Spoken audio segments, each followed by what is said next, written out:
पंढरीनाथ भगवान की जय। माऊली ज्ञानेश्वर महाराज की जय। जगद्गुरु तुकाराम महाराज की जय। श्री संत सद्गुरु गजानन बाबा महाराज की जय। श्री गणेशाय नमः। जय जय जय आदि सर्वेश्वरा चंद्रभागा तटियारा पूर्ण ब्रह्मा रुक्मिणीवरा दीनबंधू। ग्रंथकार प्रथमतः भगवान गणेशाला नमन करतात आणि आपल्या कथेला प्रारंभ करतात। चंद्रभागेच्या तीरावरती राहणारा भगवान पांडुरंग परमात्मा, त्या पांडुरंग परमात्म्याला ग्रंथकार आरंभी नमन करत आहेत। तुझ्या वशिल्या वाचून अवघे देवा येशीन, पुढी माझी नसल्या प्राण कोण विचारी मड्याचे। म्हणून देवाशिवाय कशालाच महत्व नाही। जसं आपल्या शरीरामध्ये जर प्राण नसेल तर त्या शरीराला काही महत्व नाही, तसं देवाची जर कृपा आपल्यावर नसेल तर त्या देहाला काही महत्व नाही असं सांगू लागलेले आहे। सरोवराची दिव्य शोभा तोयामुळे पद्मनाभा, रसभरी तात लागावा टरफला ते। एखादी विहीर असेल किंवा सरोवर असेल किंवा आपली गोदावरी गंगा असेल, तिला शोभा कधी असते? त्याच्यामध्ये पाणी असेल, नीर असेल तर त्याला शोभा असते। त्या तळ्यामध्ये जर पाणी नसेल तर त्या जसं सरोवराला शोभा नाही, तसं आपल्या अंतकरणामध्ये जर देव नसेल तर त्या देहाला देखील काही शोभा नाही असं सांगू लागले आहे। तुझी कृपा त्याच परी शरणंगता ते समर्थ करी, पाप ताप दैन्यवारी हे आहे आमचे मागणे। म्हणून तुझी कृपा आमच्यावर व्हावी अशी आमची इच्छा आहे, मागणी आहे।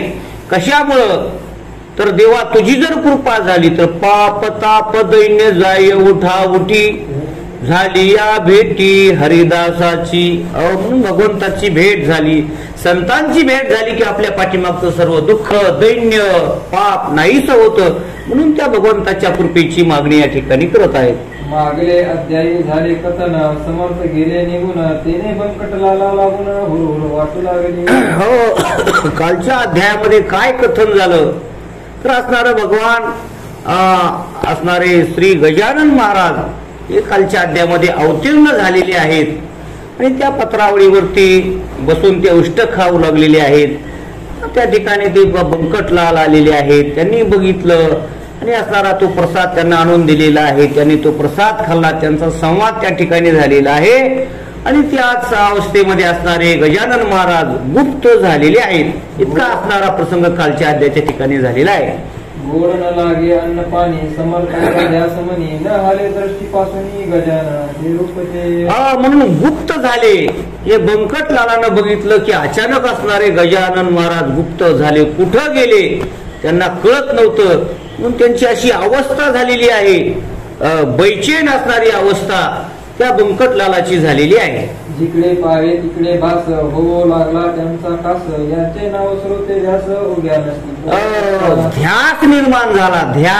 ध्यास कशाला म्हणतात या ठिकाणी सांगितलं, जिकडे पाहे तिकडे काय एक वासुदेवास प्रमाणे, म्हणजे जिकडं पाहिन तिकडं गजानन महाराज दिसू लागले। म्हणजे नेमकं त्याचं असं झालं की गजानन महाराज कुठं गेले, गजानन महाराज कुठं गेले, गजानन महाराज कुठं गेले।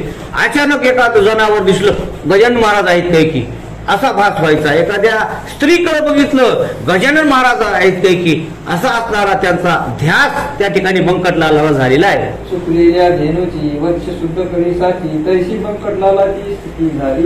एखादा वासरू आहे, दृष्टांत देतात आणि त्या वासराची गाय असणारी शेतामध्ये चरायला गेली तर ते जसं वासरू वाट पाहतं, माझी आई कधी येईल, माझी आई कधी येईल, तसा असणारा ध्यास या बंकटलालाला, जी आपली आपण अवस्था वर्णन करतो, मुमुक्षी अवस्था, कैमेवदार पावेन कै कृपा करील नारायण, ऐसे तुम्ही सांगा संत जन, करा समाधान चित्त माझे, कै खंड येईल कर्म पारुष्यतील धर्म। ही असणारी विरह अवस्था बंकटलालाला निर्माण झालेली आहे। हे गीत गुरु सांगावया जागा नव्हती कोठे थाया, वडिलापाशी बोलाया छातीच्या। आता ही बंकटलालाची अवस्था झाली, पण सांगावं कुणाला? वडिलाला सांगावं, त्यांचा असणारा त्यांना राग येईल, नेमकं त्यांना काय सांगावं म्हणून असा विचार करू लागले की आता ही माझी झालेली अवस्था, गजानन महाराज आले, मला दर्शन दिलं, ते भेटले, कुणाला सांगू असं त्यांना वाटू लागलेलं आहे. आयशा रीती तितकी भले विचाराचे काऊर झाले, शेगाव अवघे दुंडाळले परीन लागे पता. बंकटलालाने सर्व शेगाव फिरलं महाराज. इकडे गेले असतील का, तिकडे गेले असतील का, या शेतात गेले असतील का, त्या शेतात गेले असतील का, या मंदिरात गेले असतील का, असं सर्व शेगाव फिरलं महाराज. पण कुठंच असणारे गजानन महाराज त्यांना दिसून आलेले नाही. घरी येता वडील पुसती भवानी राम संमती, बाळा तुझी आजवरती कार्य झाले. आता ती त्याची अवस्था बघितली, न सांगता कळी अंतरीचे गुज, असं आहे ना प्रमाण काहीतरी माणसाचं ते लक्षण ते दिसतं माणसाला की काय झाला असेल म्हणजे कालपासून बंकटला असं का करायले. घरचे म्हणू लागले, वडील म्हणू लागले, अरे बंकटलाला असा वेड्यावणी का करायलास म्हणले, काय झालंय तुला असं वडील बंकटलाला विचारू लागलेले आहे. चित्ती उत्साह दिसेना वदनी दिसे मुलांपणा, ऐसा असं यातना होती कशाच्या सांग. काय झाले तुला, तुझ्या चित्तामध्ये उदासीनता दिसत आहे, तुझ्या चेहऱ्यावर आनंद दिसत नाही, काय तुला वेदना, काय दुःख आहे, काय आहे असं बाप विचारू लागलेले आहे. तू पोऱ्या तरणा जवान नाही कशाची तुला वान, ऐसे साचे असून चिंता तुला. अरे तू तरणा बांड असणारा मुलगा आहेस, घरी तुला कशाची कमी नाही, तू नेमका विचार कशाचा करतो आहेस, चिंताग्रस्त का झालास असं असणारे वडील विचारू लागलेले आहेत. किंवा शरीरी काही व्याधी होत शेती सांगाली, चोरुणी पुत्र म्हणून काय तुला एखादा आजार झालाय का म्हणले, सांगता येत नसेल तर काय तुझं दुखायले का काय असं सांग म्हणले. बापापासून मुलांनी कोणतीही गोष्ट चोरून ठेवू नये असं बाप त्या बंकटलाला सांगू लागलेले आहे. काहीतरी सांगून केले पित्याचे समाधान, पुन्हा शोधा कारण फिरू लागला शेगावी. बंकटलालानं काय केलं, आता काय सांगावं म्हणले बापाला, तरी काहीतरी कारण सांगितलं, माझं अशामुळं असं झालं तसं काहीतरी कारण सांगितलं आणि परत असणारे शेगावात असणारे बंकटलाल गजानन महाराजाला शोधू लागलेले आहेत. बंकटलालाचे शेजारी एक होते सदाचारी, घरी होती जिम्मेदारी परी अभिमान नसे त्यांचा. म्हणून बंकटलालाच्या शेजारी एक असणारे सद्ग्रस्त होते, ते असणारे सात्विक स्वभावाचे होते, त्यांना कसल्याही प्रकारचा अभिमान नव्हता. कोण शेजारी होते ते ऐका. ते देशमुख रमाजी पंत वयाने वृद्ध अत्यंत, बंकटलालाने ते भूत हकीकत त्यांना. रामाजी पंत देशमुख किंवा रामाजी पंत देशमुख असं त्या ठिकाणी उल्लेख आहे.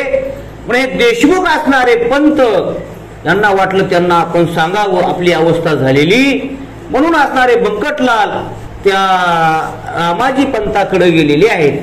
ते बोलले बंकटलाला, तुझा वृत्तांत मी ऐकला, तू जो पुरस्कृती मला तो योगी असावा कोणी. आणि मग बंकटलालानं सांगितलं बाबा, ते सर्व वृत्तांत सांगितला. कोणीतरी असणारा महान महात्मा मला त्याचं दर्शन झालं, ते गुप्त झाले, हे सर्व लक्षात रामाजी पंताचे आलं. आणि ते रामाजी पंत देशमुख म्हणू लागले की बाबा तुला फार मोठ्या योग्याचं साधूचं दर्शन झालेलं आहे असं तेच त्या ठिकाणी संवाद करू लागलेले आहे. योग्या वाचुनी ऐशी क्रिया मिळतीने पोटे पावया, पूर्व सुकृत वाचुनिया होणे दर्शन. म्हणून तुझं काहीतरी पूर्व पुण्य उदयाला आलं, म्हणून तुला अशा योगी महात्मा पुरुषाची भेट झाली असं ते सांगू लागलेले आहे. तू घेतले दर्शन जन्म तुझा धन्य धन्य, भेटता तुझं लागून ते मला हे दर्शन. तुझा जन्म धन्य झाला म्हणले, तुला महान योग्याचं दर्शन झालं, श्री संत गजानन बाबाचं दर्शन झालं. जर यदा कदाचित तुला गजानन महाराज भेटले तर माझ्याकडे घेऊन ये, मी दर्शन घेईल आणि मी धन्य होईल असं म्हणू लागलेले आहे. अशा स्थितीत 4 दिवस गेले निघून साचार, बंकटलालाशी चिरभर विसरण पडे तयाचा. 4 दिवस परत असणारे निघून गेले, पण 4ही दिवस असणारा विसर पडलेला नव्हता. सारखं असणार ध्यास गजानन महाराजाचा बंकटलाल करू लागलेले आहे. गोविंद बुवा टाकळीकर होते एक कीर्तनकार, ज्यांच्या कीर्तनी शारंग धरावा प्रसन्न होत. म्हणून त्या वराड प्रांतामध्ये एक गोविंद बुवा म्हणून कीर्तनकार होते. अगदी सात्विक स्वभावाचे देव सुद्धा त्यांच्या कीर्तनामध्ये प्रसन्न होत होता. असे असणारे गोविंद बुवा कीर्तनकार त्या ठिकाणी आलेले आहेत. लौकिक यांचा वराडात होता मोठ्या प्रमाणात, ते आले फिरत फिरत कीर्तन कराया शेगावी. म्हणून त्या वराड प्रांतामध्ये जो असणारा विदर्भ असेल त्या देशामध्ये खूप त्यांचा असणारा लौकिक होता. आणि फिरत फिरत फिरत एके दिवशी शेगाव नगरीमध्ये गोविंदपंत महाराज आलेले आहेत. शंकराच्या मंदिरी झाली कीर्तनाची तयारी, धावू लागल्या नरनारी कीर्तन ऐकाया कारणी. आणि त्या शेगाव नगरीमध्ये भगवान शंकराचं असणारं मंदिर आणि त्या मंदिरामध्ये गोविंद पंथाचं कीर्तन सर्व शेगाव नगरीमध्ये माहीत झालं. आणि असणारी कीर्तनाची वेळ झाली. सर्व शेगाव नगरीचे स्त्री पुरुष कीर्तन ऐकण्याकरता येऊ लागलेले आहेत. बंकटलालही तेथे आला, कीर्तन श्रवणासाठी भला, मध्य शिंपी भेटला पितांबरनाथ. म्हणून बंकटलाल सुद्धा निघाले. चला म्हणले कीर्तने म्हणले आज कीर्तनाला जाऊ. आणि जात असताना वाटेमध्ये पितांबर नावाचे असणारे भक्त त्यांची भेट झालेली आहेत. आणि दोघं संग मग चालू लागलेले आहेत. हा शिंपी पितांबर भोळा भाविक होता फार, त्याची समर्थाचा समाचार बंकटलाले. भोळा भाविक होता, सात्विक स्वभावाचा होता, शिंपी समाजाचा होता. आणि त्या पितांबर नामक भक्ताला चलत चलत बंकटलालानं हे सर्व वृत्तांत सांगितलेलं आहे. दोघे कीर्तनात चालले, तो अवचित समर्थ पाहिले, मागल्या बाजूस बसलेले बसावे ते दवा. अगदी मंदिराच्या जवळ गेले आणि मंदिरामध्ये प्रवेश करणार. अचानक बंकटलालाची नजर एका मंदिराच्या बाहेर गेली. तर त्या ठिकाणी तीच असणारी महाविभूती गजानन बाबा त्या ठिकाणी बसलेले दिसलेले आहे. मग कशाचे कीर्तन गेले उभयंता धावून, जेवी द्रव्य घटाते पावून. गजानन बाबा दिसल्याबरोबर बंकटलाल जे धावत गेले. कशाचं कीर्तन कशाचं काय त्यांना ज्याचा ध्यास लागला होता. उदाहरण दिलं या ठिकाणी, जसा एखादा कंजूस मनुष्य असतो आणि त्याला जर धनाचा हांडा दिसला असा असणारा मनुष्य धावतच त्या पैशाकडे जातो, त्या पद्धतीनं गजानन महाराजाकडे तो बंकटलाल गेलेले आहे. वा चातकाते स्वाती घन, वा मोराशी मेघ दर्शन, किंवा रमण चकोर पाहता. जसा पाऊस सुरू झाल्यानंतर मोराला जसा आनंद होतो किंवा तो चकोर नावाचा पक्षी चंद्रोदय झाल्यानंतर त्याला जसा आनंद होतो तसा आनंद बंकटलाला झालेला आहे. तैसे उभयंताशी झाले, दूर उभे राहिले, विनयाने बोलू लागले, काय आणू खावया. म्हणून बंकटलाल असणारे महाराज आणि ते पितांबर भक्त दोघेही गेलेले आहेत. आणि गजानन महाराजांच्या समोर उभे राहिले आणि आपली काय सेवा करू असं विचारू लागलेले आहे. महाराज बोलले त्यावरी, तुला गरज असेल जरी आण झुणका भाकरी माळणीच्या सदना तुम्ही. गजानन महाराज म्हणले, अरे बंकटलाला, तुला जर काय माझी सेवा करायची असेल तर त्या माळणीच्या घरी जाऊन झुणका भाकर घेऊन ये असं म्हणू लागलेले आहे. बंकटलाले सत्वरी चून अर्धी भाकरी आणून ठेवली हातावरी, तया योगेश्वराच्या. मारीना असणारी गावातील कोण सद्भक्त असेल तिच्या घरी धावतच असणारे बंकटलाल गेले आणि ती झुणका भाकरी आणून गजानन महाराजांच्या हातामध्ये दिलेली आहे. चून भाकरी खात खात वदले पितांबराशी समर्थ, जा जाऊन एवढ्यापर्यंत तुंबा भरून. भाकरी खात खात खात गजानन महाराज म्हणाले, हे पितांबरा, हा तुंबा घे पाण्याचा आणि जा म्हणले ओढ्याला आणि पाणी भरून घेऊन ये असं त्या पितांबराला गजानन महाराज म्हणलेले आहे. पितांबर बोले, गुरुराया, ओढ्यास पाणी अल्प सदया, पाण्यात तुंबा बुडावया मुळी नाही अवसर. त्या पितांबर भक्ताने हात जोडले, म्हणले, बाबा, त्या ओढ्यामध्ये तो भोपाळाचा असणारा तुंबा बुडल इतकं त्या ठिकाणी पाणी नाही म्हणले असं तो गजानन महाराजाला म्हणू लागलेला आहे. इतके असून ते पाणी खराब केले गुरांनी, टीव्ही जाणारे येणाऱ्यांनी नाही पिण्याच्या योग्य. आणि जे काय थोडंफार पाणी आहे ते सुद्धा पिण्यायोग्य नाही म्हणले. त्याच्या जनावर पाणी पितात, माणसं त्याच्यामधून ये जा करतात, ते गढूळ झालेलं पाणी आहे, पिण्यास योग्य नाही असं पितांबर गजानन महाराजाला म्हणू लागलेले आहे. मर्जी असल्या दुसऱ्याकडून पाणी आणि तो तुंबा भरून ते बोलले गजानन, दुसरे पाणी आम्हा नको. पितांबर भक्त म्हणू लागले, महाराज, तुमची जर इच्छा असेल तर मी दूर जाऊन चांगलं स्वच्छ पाणी तुम्हाला घेऊन येतो.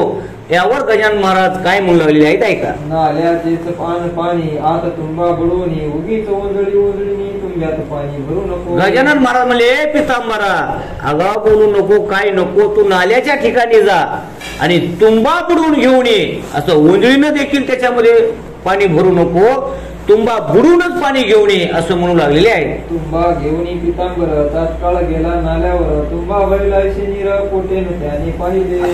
संतांची आज्ञा, साधूची आज्ञा म्हणून तो पितांबर निघालेला आहे. ज्या ठिकाणी ते ओळ होतं, वडा होता, तिथं गेले तर ते तुंबा बुडवला असं पाणीच नव्हतं, उभं काहीतरी पाणी आपलं होतं. आता कसा तुंबा बुडवावा, वजळीनं घ्यायचं नाही, काय करावं असा तो पितांबर भक्त विचार करू लागलेला आहे. तळवे पदाचे भिंतील इतकी चुकीचे होते जल करुणी हातात पाणी. आपले पायाचे तळवे भिजतील एवढंच त्या वड्यामध्ये पाणी होतं. आता कसा तुंबा भरायचा असा विचार पितांबर करू लागलेला आहे. आयशी झाली आडवीर चिंतावला पितांबर ही करुणी अखेर तुंबे स्पर्श केला जल. म्हणून आता काय करावं बा, आता पाणी न्यावा तर तुंबा बुडत नाही, वजळीनं भरायचं नाही, रिकामा तुंबा घेऊन जावं तरी कसं असा चिंताग्रस्त झालेला आहे.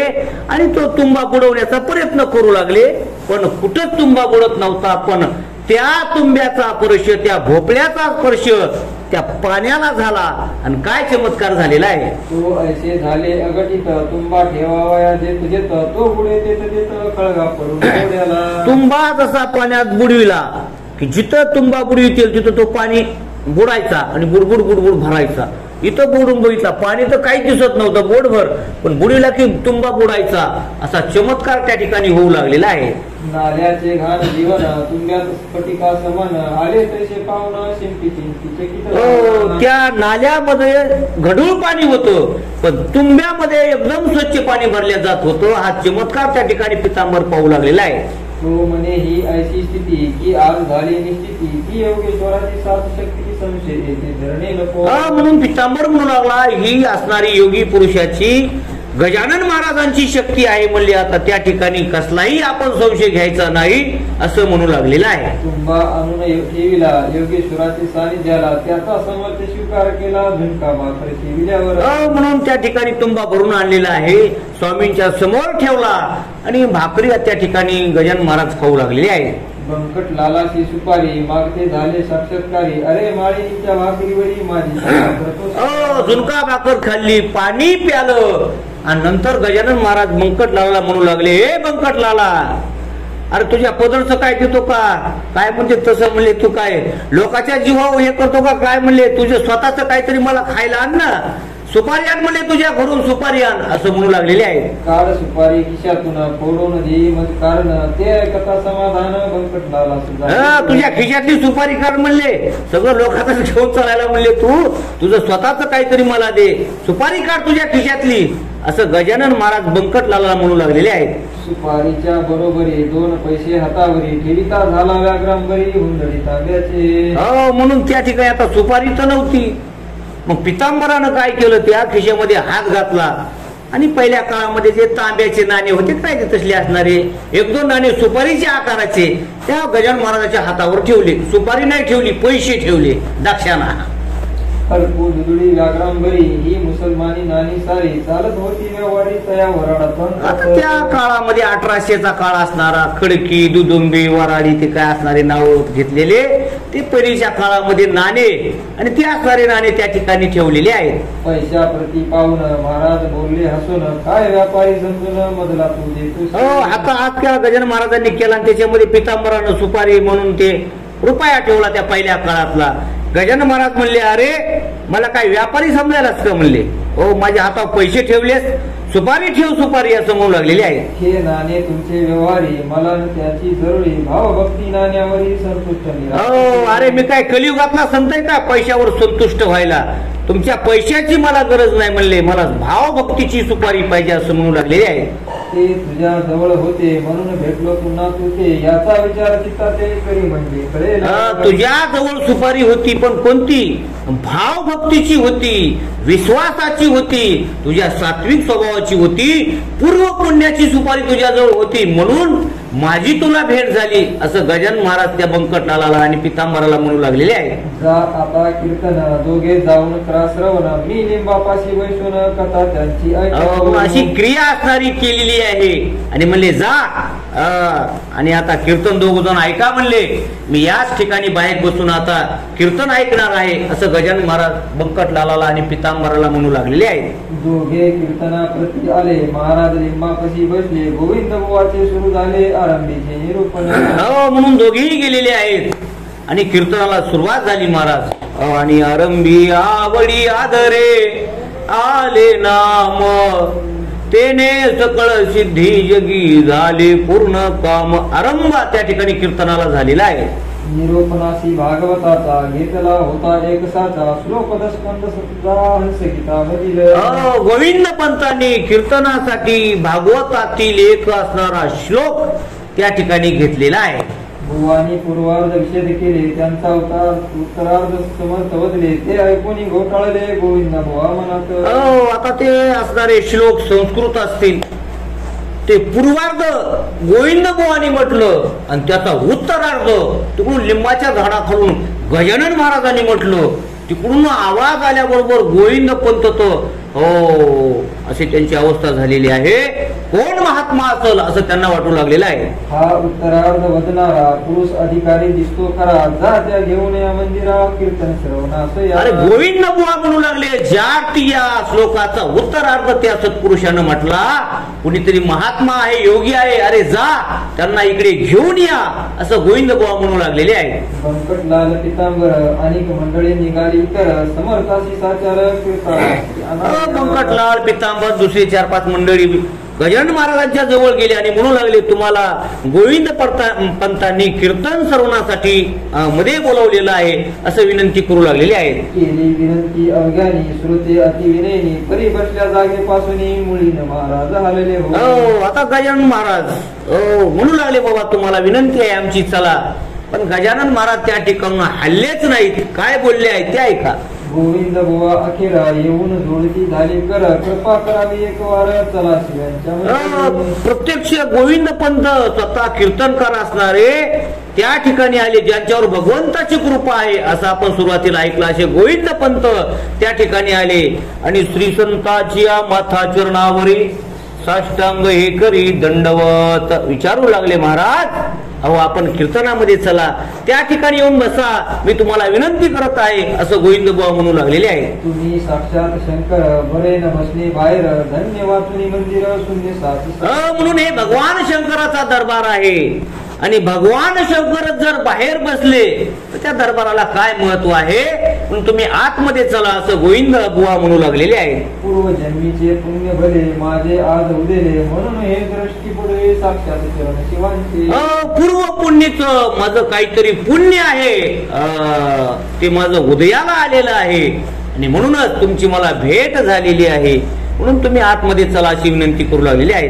कीर्तनाची फलप्राप्ती झाली आज मद प्रती वेळ न करा गुरुमूर्ती चला.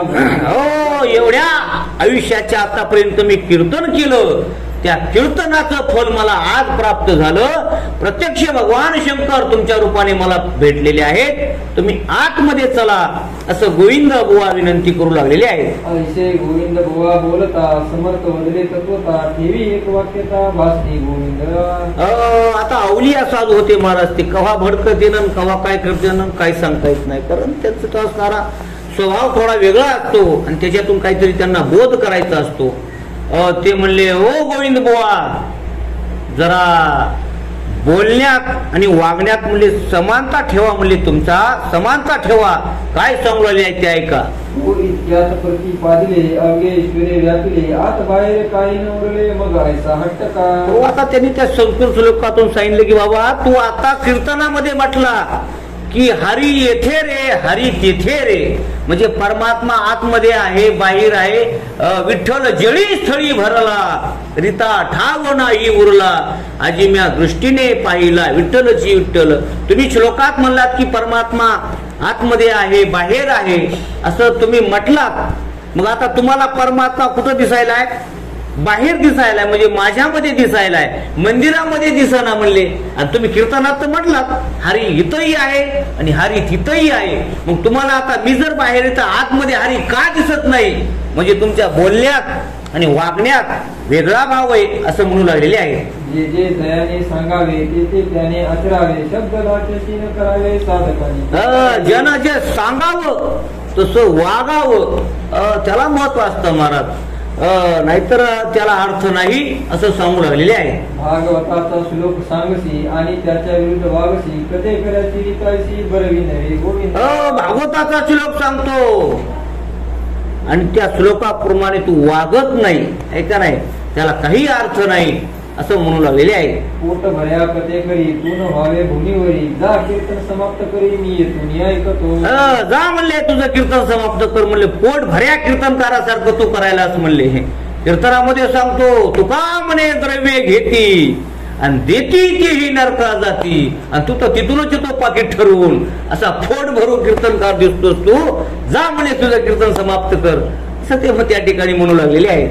गोवा कीर्तनी परत आले गर्जुनी अवघ्या बोरले तुमच्या शेगावी अमोल आले रत्न त्यांना सांभाळा. ते गोविंद पंत होते महाराज. जे साधू असतात ना त्यांना राग जरी बोललं तरी त्यांना राग येत नाही महाराज. ते त्याच्या पलीकडे गेलेले असतात महाराज. काम क्रोध लोभ निमाले ठाईची सर्व आनंदाची सृष्टी झाली. ऐका नाही त्यांना राग नसतो लोभ नसतो.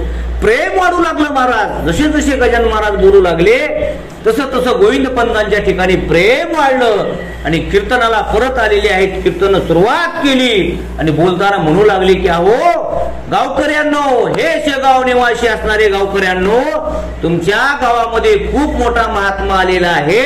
त्याचा सन्मान करा, त्यांचा स्वीकार करा, त्यांची सेवा करा असं गोविंद पंत कीर्तनातून सांगू लागलेले आहे. हे न शेगाव राहिले पंढरपूर कथित आले चालते बोलते ते आले साक्षात. आता तुमचं गाव हे शेगाव राहिलं नाही तर अर्थात पंढरपूर झालेलं आहे. असं त्या महात्म्यामुळं पंढरपुराचा दर्जा तुमच्या गावाला मिळालेला आहे असं कीर्तनातून गोविंद पंत बोलू लागलेले आहे. याची तरतूद ठेवावी सेवा यांची करावी यांची आज्ञा मानावी वेद वाक्यापरी. म्हणून वेद वाक्याचं जसं आपण पालन करतो तसं यांच्याही आज्ञेचं पालन करा, त्यांची सेवा करा असं गोविंद पंत कीर्तनातून सांगू लागलेले आहे. तरीच तुमचे कल्याण होईल निसंशय करून अनायासे हे विधान जोडले त्या तरच असणार तुमचं कल्याण होईल म्हणले. अनायासे तुमच्या गावामध्ये जसं आपल्या गावामध्ये अनायासे गोदावरी गंगा गेली ऐका नाही त्याच्यामुळं आपलं कल्याण झालं तसं ही असणारी ज्ञान गंगा योगी रूपी असणारे गजानन महाराज तुमच्या गावामध्ये आलेले आहेत. त्यांचा तुम्ही स्वीकार करा, सन्मान करा असं सांगू लागलेले आहे. कीर्तन अवघे सांग झाले लोक आपल्या घरा गेले बंकटलाल घरी आले चित्ती हर्ष माहिना. सर्व आनंदामध्ये कीर्तन परिपूर्ण झालेले आहे. सर्व गावकरी घरोघर गेलेले आहेत. बंकटलाल सुद्धा आपल्या घरी आलेले आहेत आणि त्यांना तो वृत्तांत ऐकून गजानन महाराजांना पाहून खूप आनंद त्या ठिकाणी झालेला आहे. आपल्या सन्माननीय पित्याशी हकीकत कथिली प्रेमेशी बाबा आपल्या घराची गजानन आला हो. म्हणून बाबाला सांगून आले वडिलांना की अहो बाबा, अहो ते असणारे योगी महात्मा गजानन महाराज आपल्या घरी एक दिवस घेऊन या असं असणारं म्हणू लागलेले आहे. पुत्राने जे कथन केले ते भवानी रामे ऐकले आणि प्रेमे आईसे वंदले तू येत्या घेऊन. हो, भवानी राम असणारे त्यांच्या वडिलांचं नाव त्यांनी ऐकलं. ठीक आहे म्हणले, तुझी इच्छा आहे तर एका दिवशी गजानन महाराजांना घरी आपले घेऊन ये असं असणारं वडिलांनी आज्ञा दिलेली आहे. की त्याची मिळाली संमती बंकटलाल हर्षे अति म्हणे कधी भेटेल गुरुमूर्ती मधला सदरी. खूपच आनंद झाला. दुधात साखर पडली. आता घरी घेऊन येणार आहे संत, आपल्या घरी येणार एवढा आनंद झाला. महाराज आनंदानं उड्या मारू लागले. आता गजानन महाराज मला कुठं भेटतील, मी कधी त्यांना घरी घेऊन येईल असं त्यांचं झालेलं आहे. पुढे माणिक चौकात चौथे दिवशी गुरुनाथ भेटले बंकटलाला प्रात असं महाराज 4 दिवस असताना त्यांची वाट बघितली, शोध केला आणि चौथ्या दिवशी त्या शेगाव नगरीमध्ये माणिक चौक नावाचा असणारा चौक आहे, माणिक नावाचा, आणि त्या चौकामध्ये अचानक गजानन महाराज दिसलेले आहे. दिनपती असता गेला इकडे बोध सूर्य उदेला माणिक चौक प्राचीला बंकटलाला. दिवस अस्तमानाला जाऊ लागलेला आहे, म्हणजे दिवस मावळायची वेळ आहे आणि त्या वेळेला असणारे त्या ठिकाणी गजानन महाराज दिसलेले आहे. गुराकी घेऊन धेनुस येऊ लागले ग्रामास समर्थाच्या आसपास गायी जमू लागल्या. म्हणून सायंकाळची वेळ असल्यामुळे रानातले असणारे गुरं गुराकी घरी घेऊन येऊ लागलेले आहेत आणि ते गुरं देखील गजानन महाराजांच्या भोवती थांबलेले आहेत. या वाटले नंदसुत आला येथे साक्षात वृक्षा परिकरितात पक्षी. त्या गुरांना देखील वाटू लागलं की तो गोकुळीचा कृष्णच आला की काय आणि या ठिकाणी उभा टाकलाय. म्हणून त्या कृष्णाच्या भोवती जशा गायी असतात गजानन महाराजाच्या भोवती सर्व गायी त्या ठिकाणी आलेल्या आहेत. पक्ष्यांचा किलकिलाट त्या ठिकाणी होऊ लागलेला आहे. दिवाबतीची तयारी दुकानदार करती करी, अशा वेळी आला घरी घेऊन बंकट महाराज. सायंकाळच्या वेळेला सर्व असणारे व्यापारी वर्ग दिवाबत्ती करत असतो, घरोघर दिवाबत्ती करतात. त्याच वेळेला तिन्ही सांजेला बंकटलाल श्री संत गजानन महाराजांना आपल्या घरी घेऊन आलेले आहेत. की त्याने मूर्ती पाहता क्षणी अति आनंद झाला म्हणी, नमन साष्टांग केले चरणी पाटावरी बैसविले. बघितलं बंकटलालाच्या वडिलांनी आणि बघितल्याबरोबर तुझ पाहता सामोरी दृष्टीन पेरे माघारी. पाहिल्याबरोबर पहिली वेग लावी बैसे जीवी जडोनी अगदी भुलून असणारे गेलेले आहेत. त्याने मूर्ती आणि विनविले जोडणी हात, काही भोजन करायत तुम्ही साक्षात पार्वती प्रदोष म्हणून श्री संतांचे माता चरणावरी साष्टांग हे करी दंडवत घरात आणलेलं आहे. षोडशोपचारे त्यांचं पूजन केलेलं आहे. आणि बंकटलालाचे वडील म्हणू लागलेले आहेत की महाराज काहीतरी म्हणजे आता प्रसाद म्हणून काहीतरी जेवण करा आमच्या इथं, असं म्हणू लागलेले आहेत. शिव आराधन प्रदोष काली घडेल हे भाग्यशाली, ऐशी गोष्ट शिव असणारा तो काल असणारा प्रदोष काल होता. ज्या ठिकाणी आले त्या दिवशी त्या प्रदोष कालामध्ये भगवान शंकराची आराधना केल्यानंतर जसं फल अनेक पटीनं प्राप्त होतं, तसं या प्रदोष कालामध्ये तुम्ही माझ्या घरी आलात, थोडासा काहीतरी प्रसाद सेवन करा, असं असणारे बंकटलालाचे वडील गजानन महाराजाला म्हणू लागलेले आहेत. ऐसे म्हणून बिल्व पत्र तत्काळ भले, समर्थाच्या ठेविले परम भक्तीने. म्हणून हे बिल्व पत्र म्हणजे बेलाचं पान आणलेलं आहे आणि त्यांच्या चरणावर म्हणजे अर्पण केलेलं आहे. करा इथे भोजन असे गेले बोलून, परी स्वयंपाका कारण अगदी काय काही बोलून गेले भावनेच्या घरामध्ये, स्वामी आता जेवण करा. आता त्यांना वाटू लागलं स्वामी जर म्हणले लगेच आणा मला जेवायला, तर घरात स्वयंपाकच व्हायचा राहिलाय म्हणले, पण आता नेमकं काय करावं असं त्या बंकटलालाच्या वडिलांच्या मनात आलेलं आहे. स्वयंपाक होईपर्यंत हे न थांबले जरी येत तरी प्रदोषकाली पार्वतीकांत गेला उपाशी घरात. आता प्रदोष काल आहे, स्वयंपाक होईपर्यंत जर महाराज नाही थांबले निघून गेले तर मला पुण्य प्राप्त होणार नाही, असं आता चिंताग्रस्त झालेले आहे. यास करू कैसी तोड ऐसे ऐसे संकट पडले जड, जनसमुदाय प्रचंड जमला मौज. त्या ठिकाणी गजानन महाराजांच्या पाठीमागं अनेक असणारे भक्त भाविक भक्त त्या ठिकाणी आलेले आहेत. आता इथं जर गजानन महाराजांना जर मी म्हटलं स्वयंपाक व्हायला थोडा वेळ लागेल तर गजानन महाराज निघून जातील आणि लोक मला हसतील, माझी अवहेलना होईल, मला काय असं असणार त्यांच्या मनात आलेलं आहे. विचार केला अखेरी दुपारच्या पुऱ्या आहेत घरी, त्याच ठेवणी तंबकावरी मग बंकटलालाचे वडील त्यांनी विचार केला, असं करतो म्हणले, आता दुपारच्या पुऱ्या उरलेल्या आहेत म्हणले, लागलीच त्यांना जेवायला आणतो म्हणले आणि जेवायला वाढतो असं म्हणू लागलेले आहे. ते अवघे दानती कपट नाही माझ्या तिथी, भावे भेटतो मापती ऐसा आहे सिद्धांत. देवाला कळतंय म्हणले, आता जरी दुपारच्या पुऱ्या शिळ्या असल्या पण माझ्या मनामध्ये त्यांना शिळ खाऊ घालावास आहे का नाही, का स्वयंपाकाला वेळ आहे, स्वयंपाक होईपर्यंत महाराज थांबणार नाहीत, मग तसे तसे वाट लावावे या भावनेतून दुपारचं का होईना मी त्यांना जेवायला आणतो, हा भाव त्यांच्या अंतकरणात निर्माण झालेला आहे. मी शिळे आवर्जून यास घालीत नाही अन्न, शिवाय पक्क्या रसोई कारण शिळे म्हणणे उचित नसे.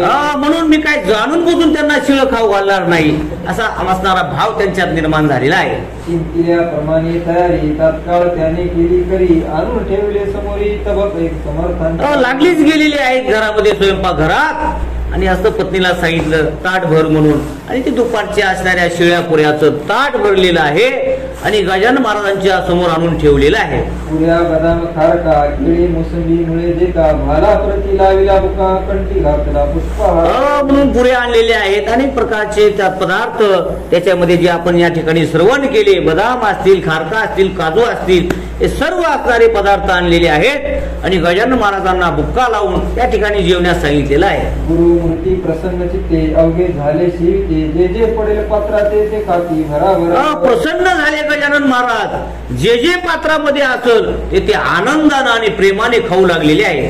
उदरी सुमारे 3 शेर अन्न साठविले साचार तेथे राहिले रात्रभर श्री गजानन महाराज. 3 शेर अन्न असणार खाल्लं असं म्हणतात. आता जुने शब्द आहेत ते आपल्या लक्षात येणार नाही, म्हणून 3 शेर अन्न त्या ठिकाणी खाल्लं याच वेळेला म्हणजे रात्रीच्या वेळेला, आणि आनंद वाटला, प्रसन्न झाले आणि त्याच ठिकाणी महाराज झोपलेले आहेत.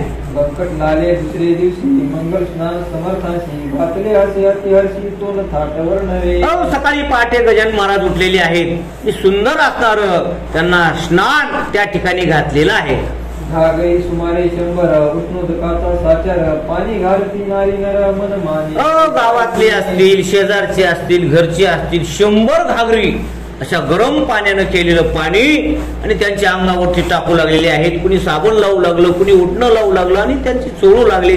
सौ असणारी त्या ठिकाणी सेवा करू लागलेली आहेत. कुणी शिके काळी लाविती, कुणी साबण घेऊन हाती समर्थांचे घासती पदकमळ. पूर्वीच्या काळात शिके काही असणारी ती कुणी लावू लागलं, कुणी साबण लावू लागलं, कुणी हातपाय चोळू लागलं. त्यांचे असणारे त्या ठिकाणी स्नान घालू लागलेले आहेत. कोणी दवना, कोणी हिना, कोणी चमेली तेल घाना, कोणी बेलाची अमरदाना. कुणी ती चमेलीचं तेल असणार, कुणी बेलाचं असणार तेल, असं वेगवेगळे पूर्वीच्या काळातले जे साधन ते त्या ठिकाणी आनंदानं त्या ठिकाणी स्नान घालू लागलेले आहे.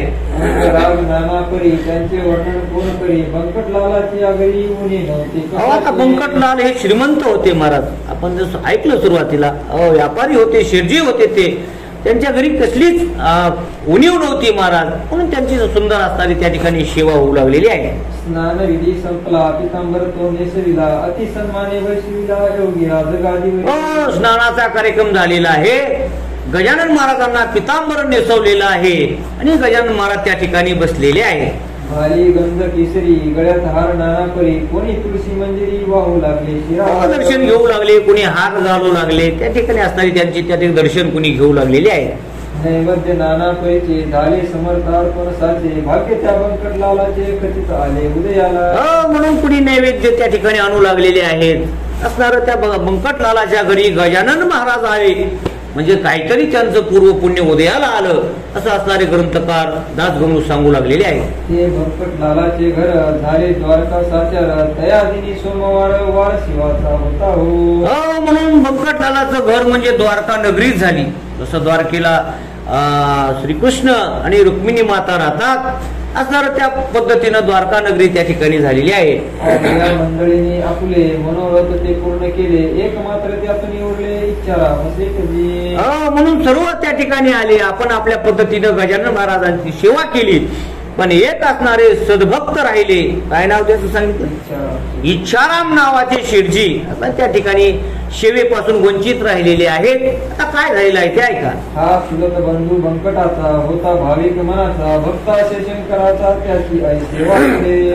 म्हणून ते असणारे बंकटलालाचे चुलत भाऊ असणारे इच्छाराम. तर त्यांच्याही मनात आलं बाबा सर गाव गजानन महाराजांची सेवा करायले, चला आपणही सेवा करावी, म्हणून तेही असणारे इच्छाराम त्या ठिकाणी आलेले आहेत. आज आहे सोमवार मशी उपवासाचार खरा प्रत्यक्ष शंकर चालते बोलते. आज सोमवार आहे म्हणले, प्रदोष काळ आहे आणि अशा काळामध्ये भगवान शंकराची जर सेवा झाली, संतांची सेवा झाली असणार खूप असणार माझं भाग्य आहे, म्हणून त्या ठिकाणी ते आलेले आहेत. त्यांची पूजा अस्तमानी यथा सांग करुणी करू पारणा ऐशी म्हणी त्याने जरडी असे.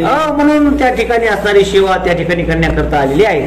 तो झाला अस्तमान मावळलाशे नारायण इच्छारामे केले स्नान प्रदोष वेळा लक्ष्मी. म्हणून त्या प्रदोष काळामध्ये त्यांची सेवा करावी म्हणून त्या ठिकाणी सायंकाळाच्या वेळेला त्या ठिकाणी आलेली आहे. पूजा साहित्य घेऊन साधू जे का गजानन त्यांचे केले पूजन प्रमुख प्रेम करून. म्हणून असणारे इच्छाराम त्या ठिकाणी सर्व पूजेचं साहित्य घेऊन आलेले आहेत आणि त्या प्रदोष काळामध्ये संत गजानन महाराजांची पूजा ते करू लागलेले आहेत. आणि विनंती केली बरी झाले आहे दुपारी आपले ते भोजन जरी परी आता काही खाय. म्हणून त्या इच्छाराम भक्ताने असणारी इच्छा प्रकट केली की महाराज आता दुपारची वेळ झाली म्हणले, तुम्ही आता काय करा, आमच्या घरी जेवण करा, असं ते इच्छाराम म्हणू लागलेले आहे. आपण जेवल्या वाचून मी नाही घेणार अन्न, आहे मजला उपोषण सोमवारची गुरुवार. हो, आज सोमवार आहे म्हणले, तुम्ही जेवल्याशिवाय मी जेवणार नाही. तसं तर मला सोमवार असल्यामुळे आज उपवास आहे, म्हणून आमच्या घरी जेवण करा असं विनंती करू लागले आहे. अवघ्या भक्ताचा हेत पुरला, माझा मात्र राहिला, तो पाहिजे पुरविला तुम्ही कृपा. हो, सर्व भक्त मंडळी या ठिकाणी आली, सर्वांचे मनोरथ तुम्ही पूर्ण केले. आता शेवटी माझं मनोरथ पूर्ण करा, माझ्या घरी चला, जेवण करा, असं ते इच्छाराम म्हणू लागलेले आहे. जन कुतूहल दृष्टीने पाहू लागले तयास्थानी, इच्छाराम ते घेऊन नैवेद्य आला प्रातित. म्हणून त्या ठिकाणी नैवेद्य त्या ठिकाणी म्हणजे आणलेला आहे. आंबे मोहर तांदळाचा, 2 मुदी भागसाचा, नानाविधी पक्वांनाचा थाट केला तयाने. आता ते श्रीमंताच्या घरी काय उणे असं आहे का नाही, म्हणून सर्व असणार पंचपक्वांनाचं ताट भरून त्या ठिकाणी आणलेलं आहे. जिलेबी राघवदास मोतीचूर, करंजा अनारसे गिवर, नाना प्रकार वर्णन. जिलेबी होती म्हणले, अनारसे होते, लाडू होते, काय आता सगळेच असणारे पदार्थ त्या ठिकाणी जसं आपल्याला वाटाणे मिळतात का नाही शेगावच्या दिंडीला जाताना खायला, पण आपल्याला दररोज एक एक भेटत आहे. इथं एकदाच त्यांना सगळे पदार्थ आले असं ग्रंथकार सांगू लागलेले आहेत. अगणित चटण्या कोशिंबिरी, वाडगा दह्याचा शेजारी, तुपाची ती वाटी खरी औधनाच्या. हो, कोशिंबीर होती म्हणले. आपल्याला काय असतं त्या शेगावच्या जवळ गेल्यावर तिथं ते कच्च्याच भाज्या चिरून टाकलेल्या, सालद सलद, हा सलद, असे असणारे पदार्थ त्या ठिकाणी आलेले आहेत. 4 मनुष्याचे अन्न, ऐसा नैवेद्य परिपूर्ण, समर्था पुढे आणून ठेवला इच्छारामाने. हो, त्या इच्छाराम भक्तानं काय केलं, 4 माणसाला जेवढं जेवायला लागतं तेवढं अन्न आणलेलं आहे आणि गजानन महाराजांच्या समोर आणून ठेवलेलं आहे. जितके जास्त गजानन महाराज माझ्या घरी जेवतील तितकं जास्त मला पुण्य प्राप्त होईल, हा भाव म्हणजे त्याच्या अंतःकरणामध्ये होता. पाहून त्या नैवेद्याशी महाराज बोलले आपणाशी, खातो खातो निशी ऐसे बोलली गणप्या. म्हणले इच्छारामा तुझी इच्छा आहे ना, इतकं बी अन्न खातो म्हणले, आता 4 माणसाचं मी एकटाच खातो म्हणले, असं म्हणलेले आहे. हा हे आता अवघ्यान अगोल्यान करी अपमान, पाहो आले अवघे जन तुझ्या अगोर व्रतीला.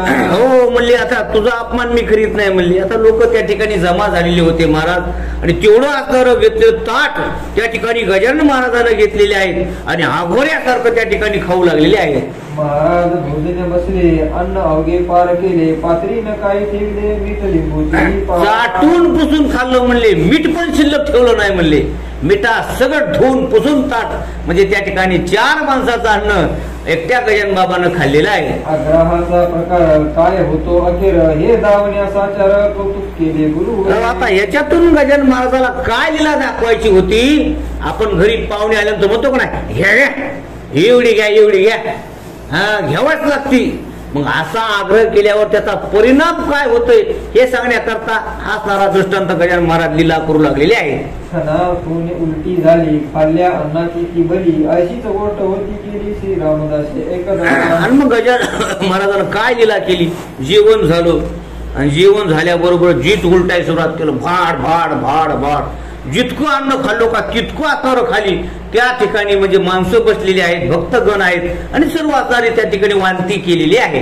खीरची झाली वासना, रामदासाची मना, तिची कोड मोडल्या जाना, अखंड खीर प्याले.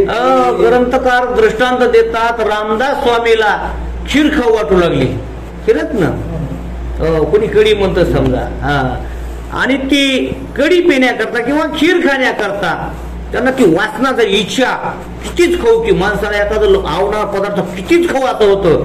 मग ते न ते म्हणले आता माझ्या देहाची इच्छा पूर्ण करतो, म्हणून रामदास स्वामीनं अशी कडी केली. महाराज म्हणले अशी मावून घेतली, चांगलं कळशी भर नाही एखादा हांडा भर, गाठ गाठ गाठ खीर म्हणा ती कडी म्हणा पिऊ लागलेली आहेत. आणि ती पेल्यानंतर त्यांची काय अवस्था झाली ती ऐका. उलटी होता परत ती भुक्षू लागले सद्गुरुनाथ, श्री रामदास स्वामी समर्थ वासनेची चिंता होया. म्हणून जसं ते रामदास स्वामीनं सर्व प्राशन केलं आणि मग ती उलटू लागली. आणि उलटी होत असताना पुन्हा देहाला व्यातना होतात महाराज, उलटी सोपी नाही. आणि मग त्या देहाची असणारी त्यांनी असणारी ती जिरवलेली आहे, पुन्हा वासना मला होऊ नये ती इच्छा त्या ठिकाणी त्यांनी पूर्ण केली. तसं गजानन महाराजांनी सुद्धा खाल्लं आणि त्या ठिकाणी वांती केलेली आहे. तैसे लोक ग्रहाला घाला वयाशी शीघ्र आळा हा वृत्तीचा प्रकार केला आणि बाळ असून म्हणून ही लीला सांगितली की बाबा ज्याला जेवढं घ्यायचंय तेवढं ते घेतो, त्याला जास्त आग्रह केला नाही पाहिजे आणि अन्न सुद्धा वाया गेलं नाही पाहिजे, असं त्यांचा असणारा भाव त्या कथेतून आपल्याला घेता येतो. सत्पुरुषाचे आचरण पुढील पिढीला साधन होते कराव्या संरक्षण निसर्गाच्या धर्माचे. म्हणून सत्पुरुषाचं साधूचं आचरण हे पुढच्या पिढीला आदर्श असतो. महाराज आता जे जे संत होऊन गेले, तुकोबराय असतील, ज्ञानोबराय असतील, आदी करून सकळ संत मंडळी यांचा आदर्श आपण घेतो आणि जीवन जगतो. तसं आताच्या काळामध्ये जे संत आहेत त्यांचा आदर्श पुढची पिढी घेणार आहे, असं असणार हे आदर्श घेणारी संत मंडळी असतात. तेच समर्थ येथे केले लोकालागी सुचविले आग्रह करणे चांगले तो केली तर फळ देईल. म्हणून तीच लीला सांगितली की बाबा आग्रह केला नाही पाहिजे, त्याच्यामुळं काय होतं, परेशानी होती म्हणजे समोरच्याची. ही लीला त्या ठिकाणी केलेली आहे. असो उलटी झाल्यावरी जागा केली सापसारी नेऊन वैसविले पहिल्या परी स्नान घालू. म्हणून परत असणारी ती वांती केलेली सर्व जागा स्वच्छ केलेली आहे. परत गजानन महाराजांना स्नान घातलेलं आहे आणि असं त्या ठिकाणी पवित्र केलेलं आहे. नर नारी दर्शन घेती महाराजाची आनंद व्रती तो भजन करण्याप्रती दिंड्या आल्या दोन येथे. म्हणून असणारे त्या ठिकाणी महाराजांच्या दर्शनाकरता लोक येऊ लागले, प्रसाद घेऊ लागले. त्या ठिकाणी दोन असणाऱ्या दिंड्या देखील महाराजांच्या त्या ठिकाणी आलेल्या आहेत. आवाज ज्यांचे सुरवर खडे पाडी मनोहर विठ्ठलाचा नाम गजर करू लागले आवडी. विठ्ठलाचा नाम गज विठ्ठल विठ्ठल विठ्ठला हरि ओम विठ्ठला. विठ्ठलाचं भजन करत करत करत दोन दिंड्या त्या ठिकाणी आलेल्या आहेत. इकडे महाराज असणी होते ते वदले वदनी भजनाची आमिषानी गणगणात बोते. महाराजांच्या शब्दावर कान आवाज गेला, विठ्ठल विठ्ठल भक्तांचा नाद. तर लगेच असणारे गजानन महाराजांनी सांगितलं की बाबा त्या भक्तांना सांगा विठ्ठल विठ्ठल म्हणायचं नाही, तर काय गणगण गणात बोते असं भजन करायचं असं सांगितलेलं आहे. हेच सर्वदा त्यांचे भजन करीती तितक्या वाजून ऐसा झाला आनंद जाण रात्रभर ठेवाया. भक्त मंडळी महाराज लगेच त्यांनी म्हणलं गजानन महाराजांचा आदेश आहे म्हणून गण गण गणात बोते गण गण गणात बोते गण गण गणात गण गण गणात गण गण गणात बोते गण गण गणात बोते गण गण गणात बोते. रात्रभर असणारं भजन हेच असणारं वारकऱ्यांनी त्या ठिकाणी केलेलं आहे. गण गण गण हे त्यांचे भजन हमेशा चाले म्हणून लोकांनी दिले अधिमान गजानन हे तयार. गण गण गण गण भजन आहे म्हणले त्यांचं. गजानन महाराज भजन काय म्हणले, काय गण गण गण गणात बोते गण गण गण गणात बोते. त्याच्यामुळं ते गणगण याच्यावरून गजानन महाराज असं त्यांना नाव त्या ठिकाणी परिधान झालेलं आहे. जो स्वयंदेव ब्रह्म झाला नाव रूप पोटोनी त्याला नाम रूपाचा गलबला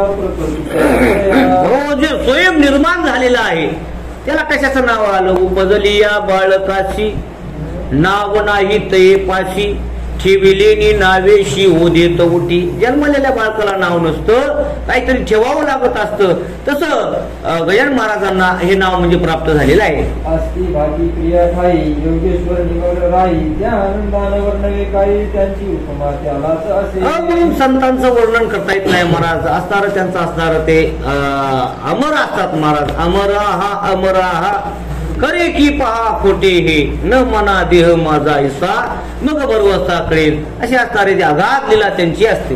आषाढीशी पंढरपूर वा सिंहासी गोदातीर वा कुंभमेळ्याशी साचार गर्दी होते हरिद्वारी. म्हणून जशी गर्दी होते महाराज पंढरपूरला गर्दी होते आषाढीच्या वेळेस, इकडे हरिद्वारला ऐका नाही त्र्यंबकेश्वरला हे जसं महाशिवरात्रीला गर्दी होते तशी असणारी गर्दी शेगावला सुद्धा होऊ लागलेली आहे. त्यापरी शेगावात बंकटलालाच्या घरात लांब लांबून असंख्यात जन येती दर्शन. म्हणून ही प्रचार झाला महाराज बाबा शेगावला बंकटलाल महाराजांच्या घरी गजानन महाराज अवतीर्ण झालेले आहेत. त्यांचं दर्शन घेतलं की आपल्या मनोकामना पूर्ण होतात, रोगराई दूर होते, घरामध्ये ऐश्वर येतं. हे सर्व असणारा बातम्या कळाल्या महाराज. आणि अनेक दुरून दुरून लोक शेगाव मध्ये बंकटलालाच्या घरी येऊ लागलेले आहेत. अगदी पंढरीच निर्माण झाली असं वातावरण झालेलं आहे. स्वामी समर्थ गजानन हेच विठ्ठल नारायण निश्चय विटेसाठी येऊन पाय उभे राहिले. हो, म्हणून हेच असणारे पांडुरंग परमात्मा आहेत.